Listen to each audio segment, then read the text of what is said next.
because we were literally having to get right back into planes, trains, and automobiles to go to the next thing. So I had to learn how to sing around illnesses, the flu, change costumes, stomach flu. I mean, I don't know, the show must go on. I mean, it's just, I'll say this. I was in a band, so I played. Oh, there you go. I played trumpet. oh, Wow. fun trumpet. Using my voice. There you go. Yeah. Breath It still control. wears you out. Well, I'll say this about there are things that there are voices I did on my first demo reel that I sent to Funimation that I can't do anymore. I couldn't do them if you paid me right now because my voice is, I'm 25 years older, my voice is deeper, and it's also been through a lot of wear and tear.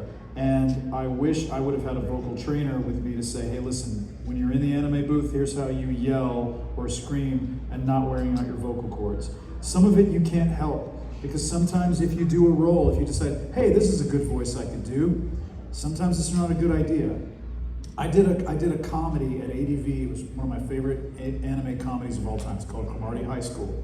And I played this school bully, Taka Takanuchi. And he sounded like this. His voice was like this. I said, that's a great voice. No, it's not a great voice. Because I had to do several episodes that way, and I was so worn out by the time. And I'm very glad these days that Mihawk is one of the quietest. Hey, Chuck Huber, ladies and gentlemen. Woo! Hey, buddy. Chuck Huber, another voice actor. Talk about Pull up fashionably a chair. late. We I love got 25 minutes. We'll let Chuck chime in. Okay, so we're talking about how to keep our voices in shape. But anyway, what I was saying was, when a lot,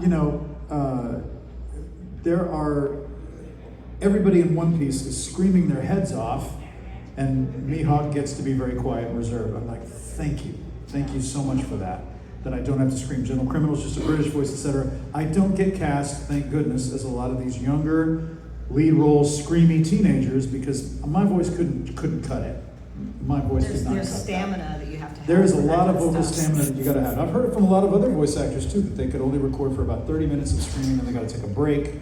Chuck could probably attest to this. But anyway, I'll hand Chuck the mic and he can talk about whatever he wants to talk about. You can answer all the questions that he doesn't know existed. Yes, I take care of my voice. The older you get, the harder it is. Like when I was younger, I could shred my voice and rub some honey on it and then go back and shred it again for 8 hours. But now that I'm 52, I hit the edge of it, and then I'm like, well, I'm gonna have to rest for a couple of days, and then I can get back at it. Rest and recover. It's amazing how even overnight, getting a good night's sleep, and even if you sound like a frog the next morning, like I said, from traveling with the show band singing, and then I knew I'd have a show that night, I would have to figure it out, because it's like, with this particular show band I was with, you could get a sub, but it wasn't, early on it wasn't, we were traveling 250 days a year, so nobody could just drop in and do that role. So, like I said, I learned how to sing around. I know that sounds weird. It's like I found a way to manipulate my vocal cords just from doing it all the freaking time. I don't even think about it anymore. You become very good friends with your consonants. Okay. Yes. That's Yes. interesting. I can make those noises. We had a question over there. Yeah, I was gonna ask opinions on Which? Kurogiri and Oboro.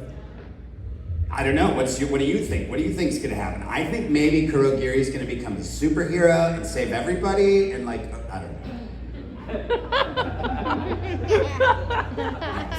What'd you say? I don't know, but it was very exciting when it happened. I was like, ooh, there's someone inside me. Oh no, Austria. I didn't mean it that way, you dirty man. Ash. Family show. I didn't say, I they're the know. ones laughing. Yes, question here. I said pause. Yeah.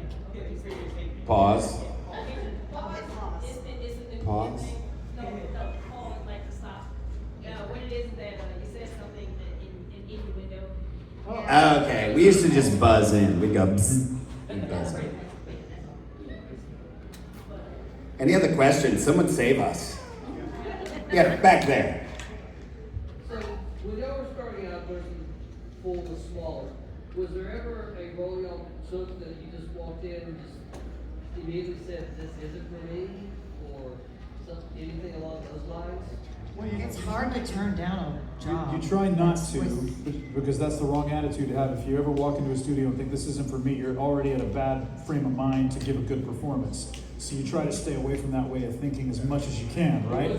But deep down, yeah. Well, the only roles I've regretted taking are ones that either shredded my voice totally, or I've done a couple of shows that I wish I hadn't done because I didn't know that some of the lines I had to say were so offensive that, there were a couple of shows that are more for adults. Not too adult, but I'm just saying they're violent. They've got a point of view that's just too gratuitous. And so I'm like, do I have to say this? Do I have to go into this? Yeah. But you got to do what you got to do. I mean, if you want, and by the way, if you want to use a different name on the credits, you can. And so I've done that once or twice. So yeah, but that's about it. But in terms of being able to use your versatility as an actor, you got to try to walk in all the time with, man, I just got to. I can do this because if I can do it, then I'm being a real professional. There's nothing better and will get you hired more than if a director knows that when you come in the studio, you go, oh, you want that? Oh, I got that. Oh, you want me to do that? I got that too. I can do whatever you want out of my trick bag and you get hired again.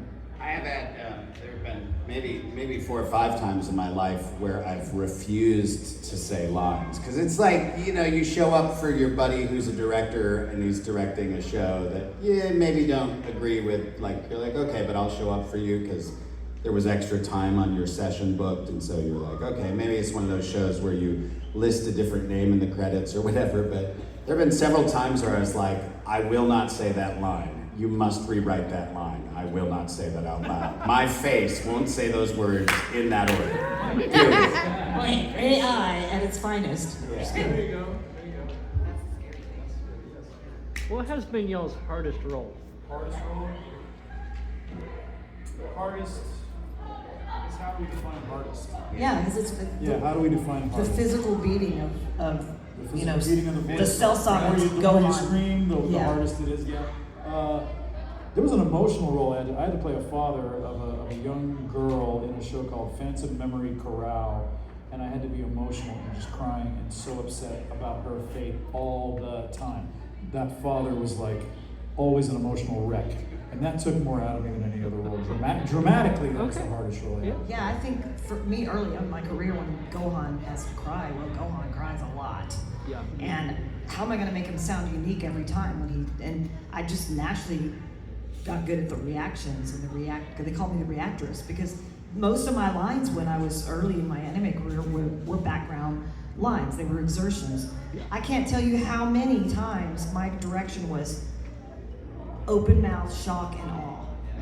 And so I'd have to, I learned how to be versatile, but the emotional crying, I just remember being out of my element early in my career when Barry Watson was, I remember being embarrassed even, like, what do you want from me? But I got good at it, but it took time and it took a confidence that I needed to tap into as well. Because I was new, because I wouldn't come in for 3 months at a time or more. Because my character was just a background character. Yeah. So he's just like, Dad, or it was just a lot of that. And they're really, Daddy. So just really learning how to sound versatile, and my singing career really helped with that. Because I would sing like the original artist on some of my music. So I think it's just getting to know your voice and knowing what its parameters are. Yeah. And then even being pushed to see what else you can do when I do that with auditions. So I'll come up with something totally random, and maybe that'll get me the role. Maybe it won't, but it's worth a try. I'd say vocally, Emperor Pilaf is the hardest role that I did. Dragon Ball Z. Any of the screaming is always very hard vocally. Technically or acting wise, there hasn't been anything that's been really challenging. I mean, if I had to be an emotional wreck all the time, that would be very challenging. Because it's hard to phone it in, so you have to actually try to do it correctly. I want it to be believable. Yeah, it's gonna live on recorded on the internet forever. You don't want to suck. You don't want your great grandchildren being like, wow, Grandpa Chuck was a terrible actor. But the hardest role I ever had was I played Bassanio in Merchant of Venice, and he's sort of a traditional, handsome hero type character, and I kept trying to do my Chuck thing with it, which was like find the deep, dark, whatever, and try to make it interesting. And the director was like, Chuck, just say the words. Just be the character and say the words. Stop trying to do so much with it. I know. But it was a real sort of exercise in letting go of what I thought had to be done. Just let it happen, let it rip. It was good. So then a follow-up to that would be, what was your favorite role? Gentle Criminal Or most fun? was fun. It's between Gentle and Mihawk. Mihawk only has to show up every 18 months and go, hi, I'm a badass, goodbye. And that's all. I'm still a badass, goodbye. I'm like, no, I was in the movie Stampede. We found out about the movie One Piece Stampede. I said, oh, we're gonna be in a movie. I had 2 lines. I'm done, I'm a badass, I'm out of here. That's all he said. At least you're a badass. I have a character in Fairy Tale that just shows up and dies. Every 10 years, Blue Note shows up and gets killed. That's it, but like very They have glacial. specific, I know there's this guy, Jonathan Osborne, I don't know if you've heard of him, he's really good at just dying. Being a voice actor. So he's the dead guy, call Jonathan, and they bring him in. Okay, this is your role. Oh, don't tell me, I die, right? Yes. The big death scenes, you know, there's some people are just good at, sometimes just one thing, but they get called a lot because they're good at that, you know? So that's what's fun about being a voice actor is you know, I don't know, some people are just one voice, you know, but that's all they do and they're damn good at it. And they're What's your funnest role? That was the question. Goku. What's the most fun? Goku? yes, Kid Goku. Yeah. My funnest was Pilaf. He makes funny noises. Pilaf is my favorite character that you voiced, by the way, Chuck. I didn't mean to ask another death question, but John, you were in Attack on Titan at least 2 episodes. Oh, yeah, 1 or 2. Yeah. Yeah, so your death scene was where you pretty much got body slammed by Aaron's giant titan form, and I did? Yeah, so pretty much like in the crowd, and then Aaron's titan form is like terrorizing the city. like I did? There's a scene where the character's just looking up, his shadow, and then boom, he just gets body slammed. I was wondering, what do you think his final thoughts were in that moment? Well, I'm gonna have an embarrassing moment here. I'm gonna be completely honest with you. I don't remember that. My character gets worse with age. My character. Well, 2 things. My character in Attack on Titan was named Calvi, Colonel Calvi. He had a little bitty weird mustache, and he was speaking at the beginning of one of the episodes of season 5. You talking about that guy? Because that's Yeah, the character I that played. one. He got body slammed later on. Pretty much. Really? Yeah. I must have been just a group of people that just got body. Okay, here's the embarrassing fact. If you didn't make a noise during it. If I didn't make a noise, then I might not have remembered it. It might have just been. But I'll tell you. Didn't happen. I'm going to tell you the honest truth. I tell this story sometimes. I played Vampire Hunter D. Right. This is just this. You'll get this when it circles around. So Vampire Hunter D is a very classic series. It's got sequels. It's got comics. It's got a fandom. It's got all this lore. I didn't know anything about any of that. I went in one day to record the redub of the original 1985 film. They cast me as D. He's got 7 lines. It took me like an hour and a half. He's very stoic. He kills vampires. Badass. Goodbye. That's it. I didn't remember it. I said, oh, some cool retro animation. I wonder what. I didn't even remember the title of it. You walk out. You go in to do anime. You're done. You don't go back again like a play to do it over and over. It doesn't stay in your memory. 2 months later, we got nominated as a cast for Best Revival, something like that. I got nominated for Best Lead something. My friend calls me, she's fangirling out. Oh my God, John Grant, Vampire Hunter D. I said, Vampire Hunter what? John, Vampire Hunter D, you guys are on Blu-ray at ADV, re-recorded it, you played congratulations. I don't know what what? Vampire? John, Yeah. you were D. You know, it's like, and I had to look it up. And then I went, oh yeah, that's right. She was like face palming for miles because you don't remember. I honestly don't remember my character in Attack on Titan dying. I take your word for it. I believe you. I think his final thoughts were, why am I such a dumbass that I don't remember this?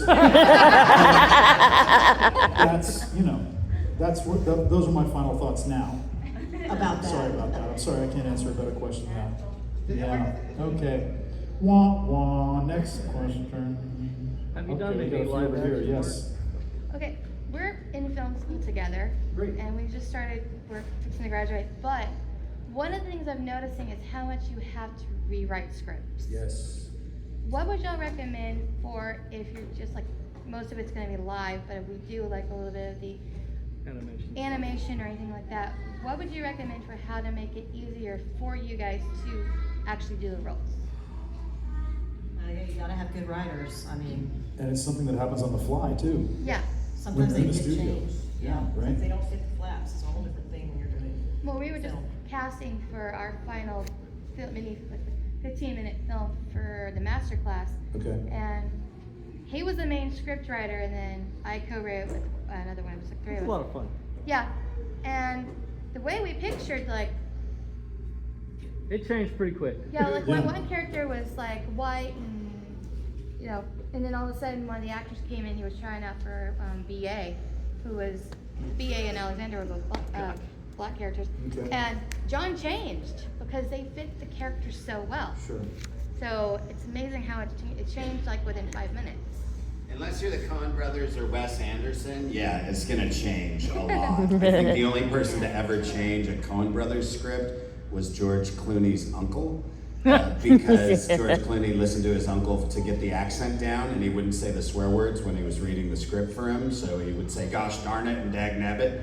And so George Clooney learned the script that way. But yeah, you have to be absolutely willing to be flexible. And you sort of pursue, there's three movies. The movie you think you're gonna make, the movie you make, and then the movie that ends up on the screen. Yeah. So Yeah. when you're in the moment, you just go with what is working. You don't try to force something that's not working. You just Yeah.